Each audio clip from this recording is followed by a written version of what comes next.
Assalamualaikum warahmatullahi wabarakatuh. Perkenalkan, nama saya Fatur Rahman Dasi dengan NIM 4142321. Baiklah, kali ini saya akan menjelaskan mengenai pentingnya menjaga keutuhan NKRI.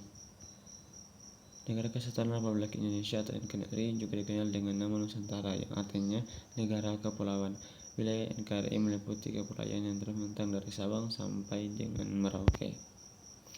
Apa itu sistem? Kata sistem berasal dari bahasa Yunani yang berarti hubungan yang saling tergantung antara bagian yang satu dengan lainnya membentuk satu kesatuan, baik berasal dari dalam ataupun yang diproduksi oleh manusia.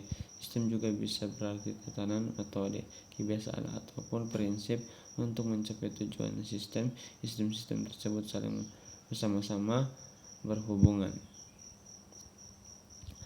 Pemerintah dilihat dari segi kata pemerintah atau pemerintahan. Kedua tersebut berasal dari kata perintah yang berarti sesuatu yang harus dilaksanakan. Pemerintahan dalam arti luas adalah segala sesuatu yang dilakukan oleh negara dalam penyelenggaraan kesejahteraan rakyatnya dan kepentingan negara sendiri. Jadi tidak diartikan sebagai pemerintahan yang hanya menjalankan tugas eksekutif saja, melainkan juga meliputi tugas-tugasnya lainnya termasuk legislatif dan yudikatif, sehingga sistem pemerintahan adalah pembagian kekuasaan serta hubungan antara lembaga-lembaga negara yang menjalankan kekuasaan negara itu dalam rangka kepentingan rakyat.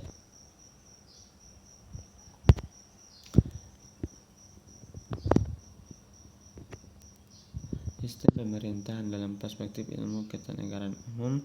Yang dimaksud dengan sistem pemerintahan ialah sistem hukum ketatanegaraan baik yang berbentuk monarki maupun republik, yaitu mengenai hubungan antara pemerintah dan badan yang mewakili pemerintah.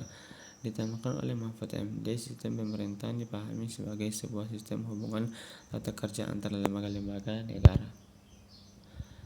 Sistem pemerintahan Islam menurut Al-Hasan Al-Banna sebagai dikutip oleh Muhammad Abdullah Qadir Al-Faris, pemerintahan Islam adalah pemerintahan yang terdiri dari pejabat-pejabat pemerintah yang beragama Islam, melaksanakan kewajiban-kewajiban agama Islam, dan tidak melakukan maksiat secara terang-terangan melaksanakan hukum-hukum dan ajaran-ajaran agama Islam.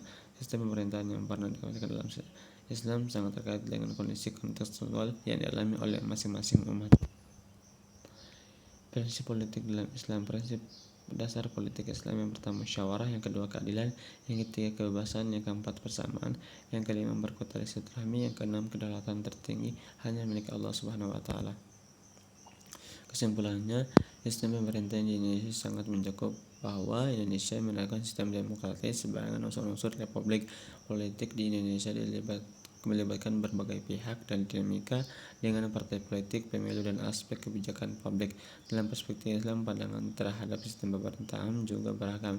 Beberapa mengapresiasi nilai-nilai demokrasi yang sejalan dengan prinsip-prinsip keadilan dan kesejahteraan, sementara yang lain mungkin menekankan kepentingannya penerapan syariah secara lebih luas dalam kebijakan. Pentingnya dialog antara pemerintah dan masyarakat termasuk kelompok agama untuk mencapai keseimbangan yang harmonis dalam sistem pemerintahan. Sekian penjelasan dari saya. Terima kasih. Wassalamualaikum warahmatullahi wabarakatuh.